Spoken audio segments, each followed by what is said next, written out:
Hello friends, welcome to this new video. आज की इस वीडियो में हम डिस्कस करने वाले हैं संजीव वर्मा जी की जो बुक है द इंडियन इकॉनमी, उसको और उसका आज फर्स्ट चैप्टर डिस्कस करेंगे।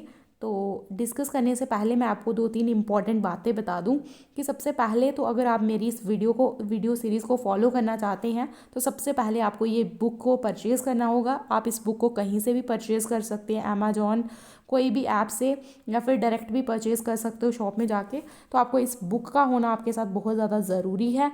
और आज का हम इस चैप्टर को स्टार्ट करेंगे, द इकोनॉमिक सूत्रा, बहुत ही डिस्कस करेंगे डिटेल में। आई होप आपको मेरा ये वीडियो पसंद आएगा। चलो वीडियो को स्टार्ट करते हैं। तो मुझे एक एश्योरेंस आपसे यही चाहिए कि आपके पास बुक होनी चाहिए अगर आप पढ़ रहे हो, क्योंकि मैंने यहाँ पे सीधा सीधा बोलते जाना है। तो आपके पास बुक होगी तो आप इसको इजीली समझ पाएंगे। सबसे पहले जो आपका चैप्टर है द इकोनॉमिक सूत्रा, यहाँ पे सबसे पहला इंपॉर्टेंट चीज़ आपको यही समझनी है कि इकोनॉमिक्स होता क्या है। What is economics? इकोनॉमिक्स कुछ नहीं है। अगर आप पहली बार पढ़ रहे हैं, अगर आपने कोई एनसीईआरटी बुक वगैरह कुछ फॉलो नहीं किया है, तो ध्यान से समझिएगा कि इकोनॉमिक्स है क्या। ठीक है, इकोनॉमिक्स एक ऐसा सोशल साइंस है जहाँ पे हम प्रोडक्शन, डिस्ट्रीब्यूशन, कंजम्पशन कैसे हो रहा है गुड्स एंड सर्विसेज का, उसको समझते हैं। ठीक है, और ये जो टर्म है इकोनॉमिक्स, जो टर्म है ये हमने ग्रीक वर्ड ओ ओकियोनोमिया से ली है, जिसका मतलब है हाउस होल्ड मैनेजमेंट। अब मोस्ट इम्पॉर्टेंट चीज़ आपको यहाँ पे समझनी है वो ये है कि गुड्स एंड सर्विसेज आखिरकार होते क्या है।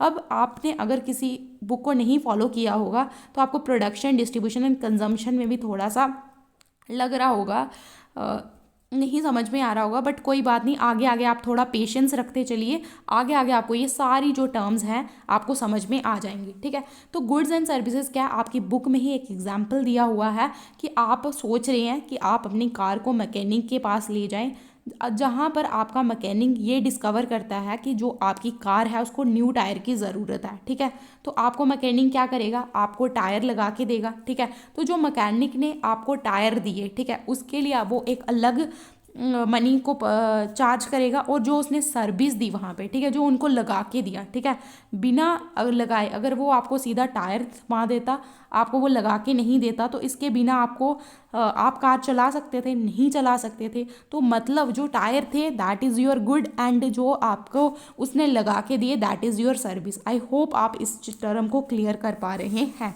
उसके बाद आता है हमारा इकोनॉमिक्स वर्सेस इकोनॉमी। ठीक है, कि इकोनॉमिक्स, आखिरकार इकोनॉमिक्स और इकोनॉमी में क्या डिफरेंस है। जो इकोनॉमिक्स है ना वो ऐसा डिसिप्लिन है, यहाँ पे हम लोगों के इकोनॉमिक बिहेवियर को स्टडी करते हैं विद द थ्योरी। ठीक है, एक थ्योरी के साथ यहाँ पे हम समझते हैं मार्केट क्या है, एम्प्लॉयमेंट क्या होता है, इन्फ्लेशन क्या है, प्राइस क्या है, ये सब चीज़ें। मतलब जो हमारा इकोनॉमिक्स है वो एक थ्योरी आस्पेक्ट से डील करता है, यहाँ पे हम थ्योरी को पढ़ते हैं।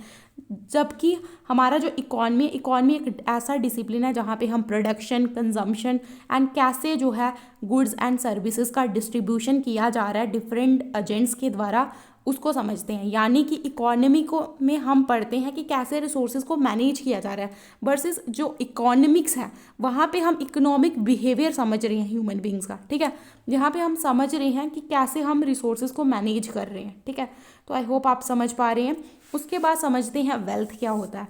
अब देखो, ऑर्डिनरी लैंग्वेज में सबको पता है वेल्थ का मतलब होता है कोई पैसे। ठीक है, बट इकोनॉमिक्स में ना ये इस टर्म का मतलब है कि वेल्थ वो गुड्स आगे, वो गुड्स होंगे जो कि कहीं ना कहीं ह्यूमन बॉन्ड्स को सेटिस्फाई करेंगे। बट आपको यहाँ पे एक चीज़ याद रखनी है, वो गुड्स, बहुत से गुड्स हैं जो कि ह्यूमन बॉन्ड्स को क्या करते हैं, मीट करते हैं। वो सारे गुड्स जो हैं वो वेल्थ नहीं होते। फॉर एग्जाम्पल, जो एयर है या तो सनलाइट है, वो हमारे लिए ज़रूरी है, वो हम उसके बिना नहीं रह सकते। तो मतलब सारे गुड्स जो हमारी ह्यूमन वांट्स की सेटिस्फाई करेंगे ह्यूमन वांट्स को, वो सारे गुड्स क्या हैं, वेल्थ है? इसका मतलब नहीं। The answer is no. ठीक है, क्यों? क्योंकि यहाँ पे जो है ये जो भी आपके पास ऐसे रिसोर्सेज, जो आपका सनलाइट है या फिर आपका जो एयर है, ठीक है, वो क्या है, वो एक एविडेंस और एक अनलिमिटेड है सप्लाई में। ठीक है, तो अवेलेबल एक अनलिमिटेड है सप्लाई में, तो इसका मतलब क्या है कि मनी वेल्थ वही गुड्स होंगे जो कि जिनकी कुछ मॉनेटरी वैल्यू होगी, ठीक है। तो हम उन्हीं गुड्स को बोलेंगे वेल्थ जिनकी कुछ मॉनेटरी वैल्यू होगी, यानी कि जो हमारा सनलाइट, एयर, वो वेल्थ नहीं होगा, ठीक है। हालांकि ये ह्यूमन वांट्स को सेटिस्फाई करता है, लेकिन इसकी कुछ मॉनेटरी वैल्यू नहीं है, ठीक है। और ये अनलिमिटेड है सप्लाई में, तो जो लिमिटेड है सप्लाई में वही हमारा वेल्थ है। उसके बाद क्या होता है कि 1776 में जो हमारे एडम स्मिथ है, जिनको फादर ऑफ मॉडर्न इकोनॉमिक्स बोला जाता है, ये एक बुक लेके आते हैं जिसका नाम था वेल्थ ऑफ नेशन, ठीक है। और वहाँ पे ये अपनी बुक में इकोनॉमी को डिफाइन करते हैं कि इकोनॉमिक एक ऐसी इंक्वायरी है जहाँ पे हम समझते हैं कि क्या नेचर एंड क्या कॉजेज़ हैं वेल्थ ऑफ नेशंस के। तो यहाँ पे ना जो ये बुक लेकर आए थे एडम स्मिथ, यहाँ पे ना वो एक स्पेशल मीनिंग दे रहे थे इकोनॉमिक्स में वेल्थ को। लेकिन फिर एक और पर्सन आते हैं जिनका नाम था अल्फ्रेड मार्शल, ठीक है। वो अपनी एक किताब 1890 में वो एक बुक लेके आते हैं जिसका नाम था प्रिंसिपल्स ऑफ इकोनॉमिक्स। और यहाँ पे वो बोलते हैं इकोनॉमिक्स और कुछ नहीं है, इकोनॉमिक्स में हम क्या करते हैं, जो ऑर्डिनरी बिजनेस है लाइफ का, उसको समझते हैं, उसको पढ़ते हैं। अगर हम मार्शल एंड जो हमारे दूसरे पर्सन है एडम स्मिथ, दोनों की अगर चीज़ों को समझेंगे तो यहाँ पे हमें एक बात जो है समझ में आई, वो ये है कि ये कहीं ना कहीं जो हमारे अल्फ्रेड मार्शल हैं और जो हमारे एडम स्मिथ है, ये दोनों पर्सन का जो वेल्थ के रिलेटेड व्यू पॉइंट था थोड़ा अलग था। कहीं ना कहीं अल्फ्रेड मार्शल जो है वेल्थ से वेलफेयर की तरफ शिफ्ट कर रहे थे वेल्थ वर्ड को, ठीक है। अब देखो इकोनॉमिक्स वर्ड का ना आपको फिर से एक अच्छे से समझ आने के लिए यहाँ पे फिर से लिखा गया है कि इकोनॉमिक्स एक ऐसी स्टडी है जहाँ पे मेन और सोसाइटी जो है वो चूज़ करते हैं उनके पास जो भी पैसे हैं विद आर विदाउट मनी, कि कैसे वो अपने पास जो उनके पास स्कार्स प्रोडक्टिव रिसोर्सेज हैं जिनके अल्टरनेटिव यूजेस हो सकते हैं, उनको कैसे वो यूज़ करें अपनी कमोडिटीज़ के लिए एंड उनको डिस्ट्रीब्यूट करें अपनी कंजम्पशन के लिए and in future among different peoples में और ग्रुप्स ऑफ सोसाइटी में कैसे डिस्ट्रीब्यूट करें। सबसे पहले ना यहाँ पे आपको 4 पॉइंट्स दिए गए हैं। क्या क्या 4 पॉइंट्स हैं कि समझो कि हम इस डेफिनेशन को ना तोड़ के पढ़ रहे हैं कि इकोनॉमिक्स एक ऐसी स्टडी है जहाँ पे मेंबर्स ऑफ सोसाइटी जो है वो साथ में आते हैं, फिर वो क्या करते हैं अपनी मनी और अपने लेबर का यूज़ करते हैं उन चीज़ों के लिए, उन रिसोर्सेज के लिए जो कि स्कार्स रिसोर्सेज हैं, ताकि कमोडिटीज़ को प्रोडक्टिवली जो है बनाया जाए, ठीक है। अब ये रिसोर्सेज जो हैं बहुत ही स्कार्स हैं, तो इनके मल्टीपल यूजेस हो सकते हैं। जैसे आपके पास मनी की एग्जांपल है, आपके पैसे से ना आप कुछ भी खरीद सकते हो, पैसे से आप जो है घर खरीद सकते हो, गाड़ी खरीद सकते हो, but depend on you what do you want to take, ठीक है, क्या आप लेना चाहते हो, ठीक है, ये आप पे ही डिपेंड करता है। तो आपके पास जो रिसोर्सेज स्कार्स हैं वो उनके मल्टीपल यूजेस हैं, बट जो मेंबर्स ऑफ सोसाइटी हैं उनको इन्हीं स्कार्स रिसोर्सेज में जो है चूज़ करना है कि वो कौन सी कमोडिटीज़ को बनाना चाहते हैं, ठीक है। एक बार कमोडिटी हमारी रेडी हो गई तो फिर हम उसको कंजम्पशन में लेकर आ जाएंगे और सारे मेंबर्स उसको यूज़ करेंगे। सिंपल लैंग्वेज में इकोनॉमिक्स का क्या मतलब है कि कैसे जो मेंबर्स हैं सोसाइटी के वो लेबर या फिर मनी का यूज़ कर रहे हैं स्कार्स रिसोर्सेज को यूटिलाइज करने में, कमोडिटीज़ को उससे तैयार कर रहे हैं और फिर उन्हीं कमोडिटीज़ का यूज़ कर रहे हैं अपने आप में और एक सोसाइटी के अंदर, ठीक है। तो आपको एक मैं इम्पॉर्टेंट डेफिनेशन भी बता दूँ इकोनॉमिक्स की। इकोनॉमिक्स का मतलब है कि आप जो है स्कार्सिटी में, ठीक है, economics make choices in the presence of scarcity. चाहे तो आप इसको अटैच कर सकते हो अपनी बुक के साथ कि इकोनॉमिक्स का क्या मतलब है, सिंपली कि आपके पास स्कार्सिटी है, कमी है और उसमें आप चॉइस बना रहे हो। मान लो आप एक दुकान में गए, दुकान में आप सारी ड्रेसेस थोड़ा ना खरीद लोगे, आप उसमें से कोई एक पसंद करोगे, क्यों? क्योंकि आपको जो है आपके पास स्कार्सिटी, आपके पास उतने ही पैसे हैं, ठीक है। आपके पास 500 रुपया है अगर सपोज करो, तो 500 रुपये की आप एक ही ड्रेस खरीद सकते हो, पूरी दुकान तो नहीं खरीद सकते। तो आई होप आप क्लियर कर पा रहे हैं इकोनॉमिक्स का क्या मतलब है। Economics makes choices in the presence of scarcity. फिर हमारी ना इकोनॉमिक्स की 2 ब्रांचेज आती हैं, ठीक है। इकोनॉमिक्स में एक जो ब्रांच है हमारी वो है मैक्रो इकोनॉमिक्स, दूसरा है माइक्रो इकोनॉमिक्स। अब वर्ड्स को समझो, एक है micro and second one is micro.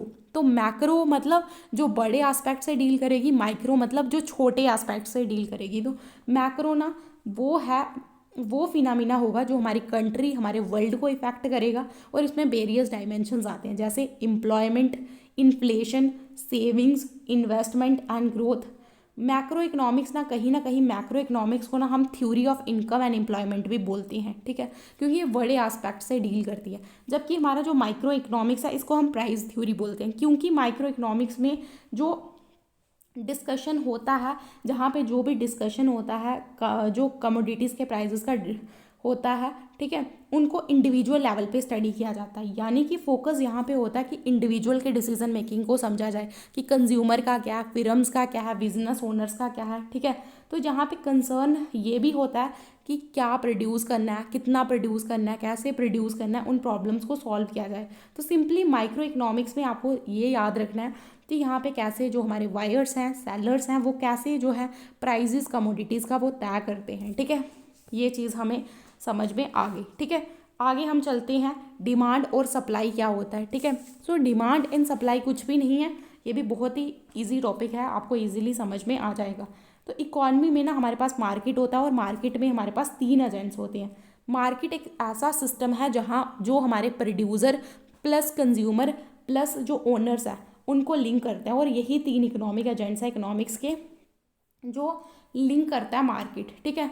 अब मार्केट क्या करता है, मार्केट एक मार्केट मैकेनिज्म को क्रिएट करता है जहाँ पे वो बताता है कि कैसे जो कंज्यूमर्स एंड प्रोड्यूसर हैं वो कैसे जो है गुड्स एंड सर्विसेज के प्राइस को तय करेंगे कि क्या इन पर्टिकुलर गुड्स एंड सर्विसेज का प्राइस होगा। अब हमारे पास एक इंपॉर्टेंट टर्म फिर से आ गई, दैट इज़ डिमांड। आप हाईलाइट कर सकते हो उसको। डिमांड क्या होता है, डिमांड होता है कि कितने लोग इस चीज़ को, पर्टिकुलर चीज़ को लेना चाहते हैं और कितने लोग इस जो है गुड के लिए एक स्पेसिफिक प्राइस पे कर सकते हैं, ठीक है। ये कैसे होगा, डिमांड जो है वो कब ज़्यादा होगी, जब किसी चीज़ का दाम बहुत कम होगा, ठीक है।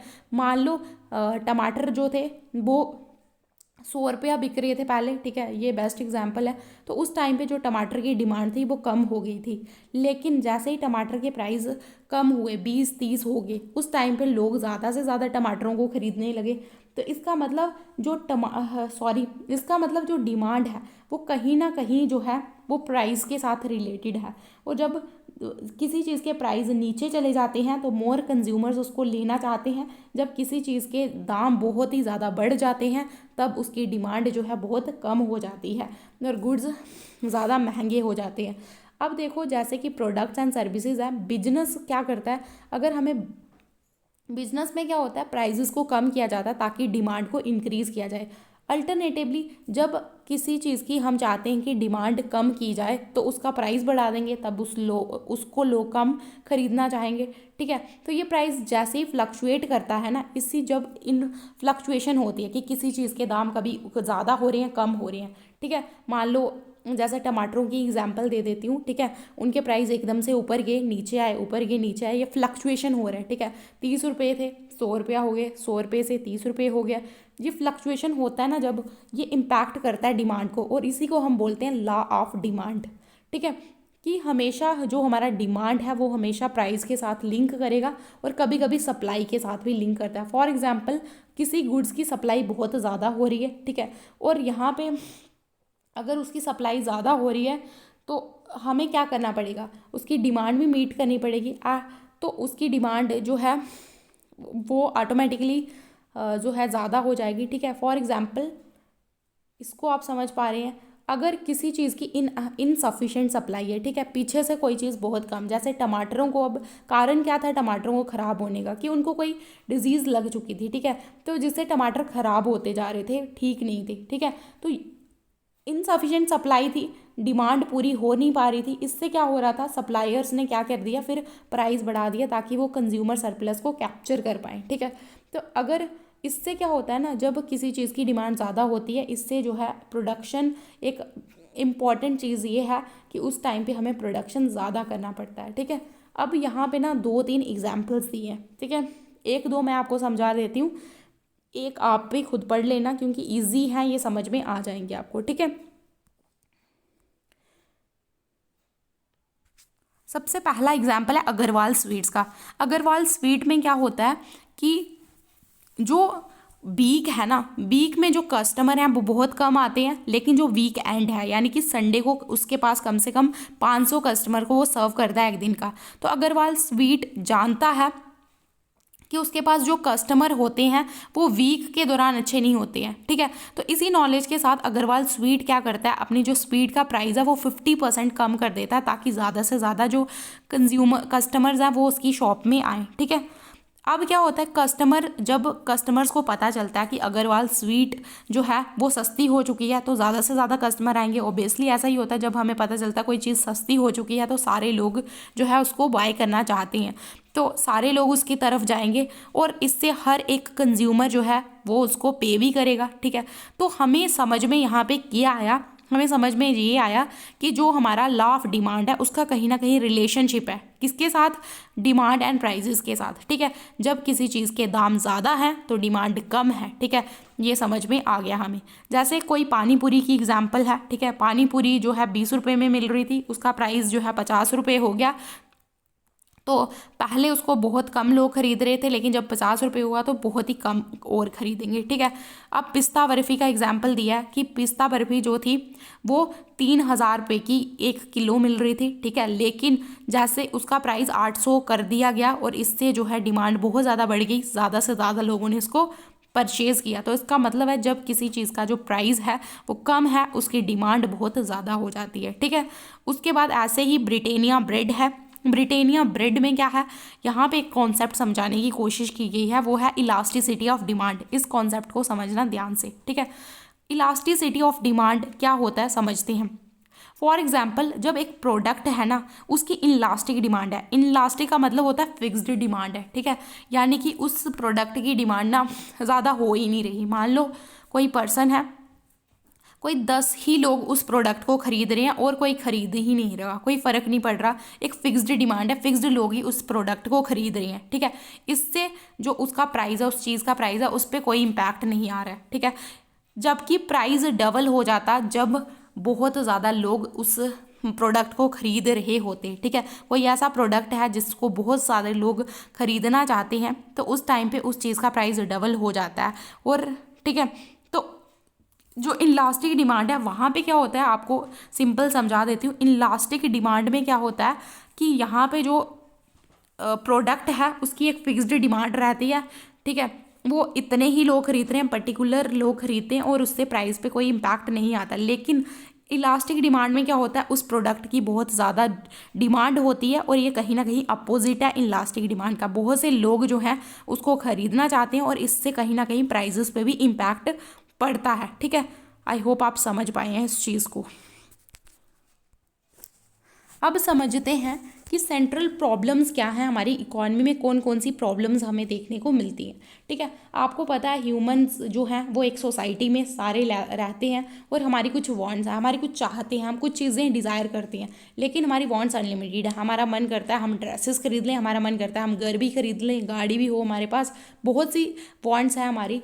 लेकिन ये अनलिमिटेड वांट्स को हम फुलफिल कैसे करें सोसाइटी में, जब हमारे पास जो रिसोर्सेज स्कार्स है, हमारे पास पैसे मान लो 1 लाख रुपये है, ठीक है। तो ये इतने कम जो है रिसोर्सेज के साथ हम अपनी डिमांड को कैसे फुलफिल करें।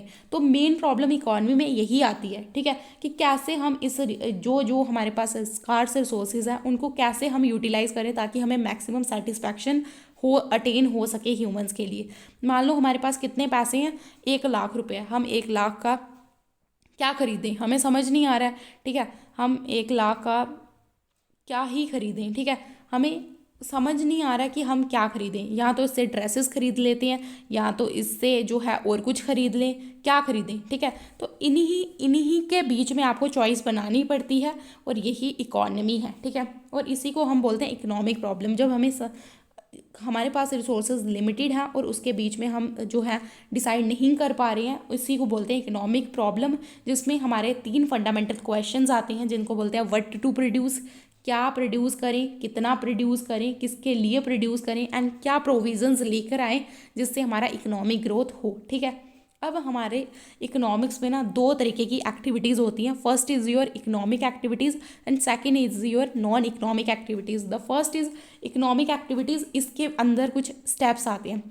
क्या क्या स्टेप्स हैं, production, distribution, consumption, exchange and investment, ठीक है। इन 5 टर्म्स को आपको अच्छे से सुनना है ताकि आपको समझ में आए। प्रोडक्शन का मतलब क्या होता है कि जब भी एक ऐसी ऑर्गेनाइज्ड एक्टिविटी जहाँ पे हम जो है अपने जो मटेरियल है, ठीक है, अपना जो रॉ मटेरियल है उसको फिनिश्ड गुड में क्या करते हैं, ट्रांसफॉर्म कर लेते हैं, ठीक है। कंजम्पशन का मतलब है कि जब हम क्या करते हैं कोई फिनिश्ड गुड, ठीक है, कोई भी हमारे पास जो फिनिश्ड गुड है वो एक कंज्यूमर, एक इंडिविजुअल जब उसको परचेज कर देता है, दैट इज़ अवर कंजम्पशन। तो जो प्रोडक्शन एंड कंजम्पशन हुई उसके बीच में एक एक्सचेंज होगा, ठीक है। आपने किसी को मान लो एक व्हीट से ब्रेड बनाया और ब्रेड को क्या किया, ब्रेड को परचेज कर दिया, ठीक है। अब जब ब्रेड किसी पर्सन ने लिया, किसी कस्टमर ने लिया, कंज्यूमर ने लिया, उसके बदले में उसने कुछ आपको मोनेटरी वैल्यू दी होगी, ठीक है, यानी कि मनी दी होगी, ठीक है। या फिर गुड भी दे सकते हैं क्योंकि पहले बार्टर सिस्टम भी था, आपको पता होगा, ठीक है। तो उस टाइम पे चीज़ के बदले चीज़ दी जाती थी। तो गुड या फिर जो भी इस तरीके की चीज़ हुई है that is known as your exchange, ठीक है। और एक आता है इन्वेस्टमेंट। इन्वेस्टमेंट में क्या होते हैं कि आप चीज़ों को खरीदते हो बट इमीडिएट कंजम्पशन के लिए नहीं, but for the creation of wealth या फिर मल्टीप्लिकेशन ऑफ मनी भी बोल सकते हो, ठीक है। यहाँ पे क्या है, मतलब कैसे, जैसे आप मान लो आपने चाय का पैकेट खरीदा दुकान से, ठीक है, लेकिन आप अपने होटल में चाय बनाते हो, ठीक है। तो वहाँ पे क्या होगा कि अगर आप चाय से क्या कर रहे हो, चाय से आप मनी को मल्टीप्लाई कर रहे हो, ठीक है, उससे चाय बना के उससे पैसा कमा रहे हो, ठीक है, वेल्थ को क्रिएट कर रहे हो। तो वो हो गया आपका इन्वेस्टमेंट। डिस्ट्रीब्यूशन होता है कि हमें यहाँ पे इंश्योर करना है कि जो वेल्थ है वो सारे लोगों में इक्वली डिस्ट्रीब्यूट हो रही है या नहीं, that is known as distribution. अब यहाँ पे ना दूसरी एक्टिविटीज़ हमारी आती हैं, नॉन इकोनॉमिक एक्टिविटीज़। तो economic and non economic activities में एक बेसिक डिफरेंस यही है, जो इकोनॉमिक एक्टिविटीज़ होती हैं उसके बदले में कुछ मोनेटरी ट्रांजेक्शन होता है, ठीक है। जब भी हम कोई चीज़ लेते हैं, गुड लेते हैं या कोई भी सर्विस लेते हैं, उसके बदले में कुछ मोनेटरी वैल्यू देते हैं, मोनेटरी ट्रांजेक्शन। फॉर एग्जांपल आपने कोई कोचिंग इंस्टीट्यूशन ज्वाइन किया है और उस इंस्टीट्यूशन में आप क्या करते हो, आप पढ़ने के लिए जाते हो, तो वो भी कोचिंग इंस्टीट्यूशन आपको सर्विस दे रहा है, लेकिन उसके बदले में आपसे क्या लेगा, वो फ़ी लेगा। तो वो क्या हुई, वो हमारी इकोनॉमिक एक्टिविटी हुई, ठीक है। उसके साथ साथ नॉन इकोनॉमिक एक्टिविटीज़ वो एक्टिविटीज़ है जहाँ पे सर्विस दी जाती है बट कोई मोनेटरी वैल्यू चार्ज नहीं की जाती, ठीक है। जैसे आपकी बुक में भी एग्जाम्पल दिया हुआ है कि जैसे आपकी जो मोम है, आपका इतना ज़्यादा काम करती है, ठीक है, तो वो भी आपके लिए जो है हेल्प करती हैं, आपको बहुत ज़्यादा हेल्प करती है, लेकिन आपकी मोम आपको कोई भी जो है मोनेटरी वैल्यू चार्ज नहीं करती हैं, ठीक है, ठीक है। तो वो कोई आपको मोनेटरी वैल्यू चार्ज नहीं करती हैं, तो उसी को बोलते हैं नॉन इकोनॉमिक एक्टिविटी, जहाँ पे कोई मोनेटरी ट्रांजेक्शन नहीं होगा, ठीक है। अब समझो कि हमारी जो इकॉनमी है ना, उसमें 3 सेक्टर्स हैं हमारी इकॉनमी के, ठीक है। 3 सेक्टर कौन कौन से, अब ये लास्ट वाले से ना ऊपर वाला टॉपिक देखो, टाइप्स ऑफ इकॉनमी, जहाँ पे मैंने लिखा हुआ है, तो वहाँ पे ना आपकी 3 तरीके की इकॉनमी है। कैपिटलिस्ट इकॉनमी है आपकी, सोशलिस्ट और मिक्स्ड इकॉनमी आ जाती है। अब समझो कैपिटलिस्ट इकॉनमी क्या होती है। कैपिटलिस्ट इकॉनमी को हम फ्री मार्केट या फिर लिबरल इकॉनमी भी बोलते हैं, क्योंकि यहाँ पे जो इकॉनमी है ना उसमें गवर्नमेंट का कोई कंट्रोल नहीं होता है।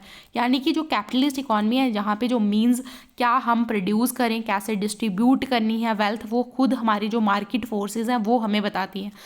यानी कि मार्केट फोर्सेस में मतलब क्या law of demand and supply चल रहा है, ठीक है, किस चीज़ की जो डिमांड है वो ज़्यादा है, ठीक है, उसी को देखते हुए जो है यहाँ पे इकॉनमी में डिसीजन लिया जाता है। तो ये जो रिसोर्सेज हमें चाहिए होते हैं प्रोडक्शन के लिए, ये एक प्राइवेट क्लास होल्ड करती है, ठीक है। यहाँ पे एक प्राइवेट क्लास की ओनरशिप होती है एंड डिसीजंस क्यों लिए जाते हैं, ताकि यहाँ पे जो मेन पर्पज़ होता है ना कैपिटलिस्ट इकॉनमी में, वो होता है टू मैक्सिमाइज प्रॉफिट, कि हमें ज़्यादा से ज़्यादा जो है प्रॉफिट को अर्न करना, ठीक है। तो अगर हम यहाँ पे एनालिसिस करें तो हमने यहाँ पे ये चीज़ देखी कि कैपिटलिस्ट इकॉनमी में ना कंपटीशन बहुत ज़्यादा होता है। क्यों? क्योंकि यहाँ पे बहुत ज़्यादा प्रोड्यूसर्स होंगे, गवर्नमेंट का कोई कंट्रोल नहीं है, तो बहुत ज़्यादा प्रोड्यूसर होंगे, सेम लोग उस चीज़ को प्रोड्यूस करेंगे और लोगों के लिए ज़्यादा चॉइसेस होंगी। जब लोगों के लिए बहुत ज़्यादा चॉइसेस होंगी तो सारे लोग उस चीज़ को अच्छा बनाएंगे, ठीक है। तो अगर हम देखें तो जो लिबरल इकॉनमी है, जहाँ पे गवर्नमेंट का कोई कंट्रोल नहीं है, ठीक है, बट यहाँ पे ना हमने देखा है कि जो यूएसए है वो भी एक कैपिटलिस्ट इकॉनमी, बट वहाँ पे गवर्नमेंट का कंट्रोल होता है, ठीक है। कहने में रियलिटी में ऐसा कोई फ्री मार्केट इकॉनमी होता नहीं है, लेकिन यूएसए में जो है वो भी कैपिटलिस्ट इकॉनमी, बट वहाँ पे भी हमें ऐसी फ्री मार्केट इकॉनमी नहीं देखने को मिली है। तो आई होप आपको कैपिटलिस्ट इकॉनमी समझ में आया। अब समझते हैं सोशलिस्ट इकॉनमी। सोशलिस्ट इकॉनमी को हम कमांड इकॉनमी बोलते हैं। क्यों? क्योंकि जहाँ पे जो भी रिसोर्सेज आप प्रोडक्शन कर रहे हैं वो हमारा गवर्नमेंट के कंट्रोल में होता है सब कुछ, यानी कि जो फंक्शंस है इकॉनमी के वो किस पे बेस्ड होते हैं, यहाँ पे पूरा का पूरा जो भी प्लानिंग कर रहा है वो हमारा स्टेट करता है। जो कंज्यूमर्स हैं, जो मेंबर्स हैं सोसाइटी के, उनके पास बहुत कम चॉइसेस होती हैं, बहुत कम, क्योंकि यहाँ पे कंपटीशन होता नहीं है। गवर्नमेंट रेगुलेट कर रही है तो गवर्नमेंट किसके लिए बना रही है? ताकि वो कम्युनिटी को बेनिफिट कर सके, ठीक है। और इसका जो मेन पर्पज़ होता है ना, ये बहुत इंपॉर्टेंट है। इनका जो मेन पर्पज़ है वो है कि हमें इक्विटेबल डिस्ट्रीब्यूशन करना है रिसोर्सेज का, सारे लोगों को इक्विटेबली डिस्ट्रीब्यूट करना है, ना कि हमें जो है प्रॉफिट को जनरेट करना। जबकि कैपिटलिस्ट इकॉनमी में ना प्रॉफिट जनरेट करने पे फोकस किया जा रहा था, यहाँ पे ऐसा नहीं है। यहाँ पे जो फोकस है वो किसकी तरफ किया जा रहा है? प्रॉफिट को जनरेट करने की तरफ नहीं, इक्विटेबल डिस्ट्रीब्यूशन ऑफ रिसोर्सेज की तरफ फोकस किया जा रहा है। तो पहले जो चाइना था ना वो भी इस तरीके की इकॉनमी था 1949 से लेकर 1978 तक, लेकिन अभी ऐसा नहीं है। अब सोशलिज्म क्या है इसको समझते हैं। सोशलिज्म एक ऐसी थ्योरी है या एक ऐसा सिस्टम है सोशल ऑर्गेनाइजेशन का जो जहाँ पे जो मीन्स ऑफ प्रोडक्शन एंड जो डिस्ट्रीब्यूशन है उस पर कम्युनिटी का कंट्रोल होता है, कम्युनिटी उसको कंट्रोल करती है, ठीक है। यहाँ पे क्या बात होती है? कोलेक्टिव कॉपरेशन करते हैं सिटीजन, सारे सिटीजन्स मिल के काम करते हैं, ठीक है। फॉर एग्जाम्पल अगर आप यहाँ पे एक हेल्थ केयर के पास जाओगे ना तो वहाँ पे आपको कोई बिल नहीं मिलेगा। क्यों? क्योंकि आप गवर्नमेंट टैक्सेस की फॉर्म में बहुत पैसा दे रहे हो, तो इसीलिए मतलब इसको कलेक्टिव कॉपरेशन बोला जाता है। और कम्युनिज्म इसी की ब्रांच है सोशलिज्म की, बट ये कलेक्टिव कॉपरेशन पे है। बट हमारे जो कम्युनिस्ट हैं उनका ऐसा मानना है कि कलेक्टिव कॉपरेशन हमें सिर्फ टोटलिटेरियन गवर्नमेंट में ही मिल सकती है, यहाँ पर सिर्फ एक ही गवर्नमेंट रूल करती है। अब आता है हमारा मिक्स्ड इकॉनमी। मिक्स्ड इकॉनमी क्या है? मिक्स्ड इकॉनमी में क्या होगा? सिंपल है, यहाँ पे हमारे दोनों, एक कैपिटलिस्ट और एक सोशलिस्ट, दोनों ही इकॉनमी आके काम करेंगी, ठीक है। तो मिक्स्ड इकॉनमी क्या है? जहाँ पे कम्बिनेशन होगा कैपिटलिज्म प्लस सोशलिज्म का। तो यहाँ पे दो इकोनॉमिक सिस्टम्स को इंटीग्रेट कर दिया जाएगा, ठीक है। स्टेट जो है यहाँ पे अगर आप एग्जाम्पल की बात करो तो इंडिपेंडेंस तक 1990s तक जो हमारा इंडिया था ना वो एक मिक्स्ड इकॉनमी था। अब लास्ट टॉपिक पे बात करते हैं, that is your sectors of economy. तो हमारी इकॉनमी में ना टोटल 4 सेक्टर हैं। सबसे पहला 3 बड़े सेक्टर्स हैं, ब्रॉड सेक्टर, 3 बड़े सेक्टर्स हैं। सबसे पहले primary sector, secondary sector and then tertiary sector. Primary sector ना वो सेक्टर है जहाँ पे नेचुरल रिसोर्सेज को एक्सट्रैक्ट किया जाता है अर्थ से। इसमें हमारा एग्रीकल्चर और उसके रिलेटेड की एक्टिविटीज़, यहाँ पे जैसे फिशिंग, फॉरेस्ट्री, डेयरी फार्मिंग, ये सारी हमारी प्राइमरी सेक्टर में चीज़ें आ गई। सेकेंडरी सेक्टर को हम अपना मैन्युफैक्चरिंग सेक्टर या फिर इंडस्ट्रियल सेक्टर भी बोलते हैं। यहाँ पे क्या होता है कि जो हमारे रॉ मटेरियल्स हैं उनको फिनिश्ड गुड्स में कन्वर्ट किया जाता है, ठीक है। उसके बाद आते हैं हमारे टर्शरी सेक्टर। टर्शरी सेक्टर वो किसके साथ लिंक करते हैं? नॉन टेंजिबल्स के साथ, ठीक है। किसके साथ लिंक करते हैं? नॉन टेंजिबल्स के साथ। यानी कि जो टर्शरी सेक्टर है उसको हम सर्विस सेक्टर भी बोलते हैं। और यहाँ पे दोनों का ही प्राइमरी प्लस सेकेंडरी सेक्टर्स का डेवलपमेंट किया जाता है। और यहाँ पे कौन कौन से सेक्टर हैं? जैसे बैंकिंग हो गया, ट्रांसपोर्ट हो गया, communication, legal and medical services. और रिसेंट टाइम में जो हमारा क्वार्टिनरी सेक्टर है, ठीक है, उसको भी प्रोमिनेंस मिला है, ठीक है। और क्वार्टिनरी सेक्टर किसके साथ एसोसिएट करता है? जो नॉलेज बेस्ड एक्टिविटीज़ हैं, रिसर्च एंड डेवलपमेंट के साथ डील करता है, information technology, consultation services and education. तो हमारा जो क्वार्टिनरी सेक्टर है बेसिकली ये नॉलेज बेस्ड एक्टिविटीज़ के साथ लिंक करता है। सो आई होप गाइज आपको वीडियो पसंद आया होगा। एंड अगर आपको वीडियो पसंद आया, like, share and subscribe. Meet you in the next video. Till then, bye bye.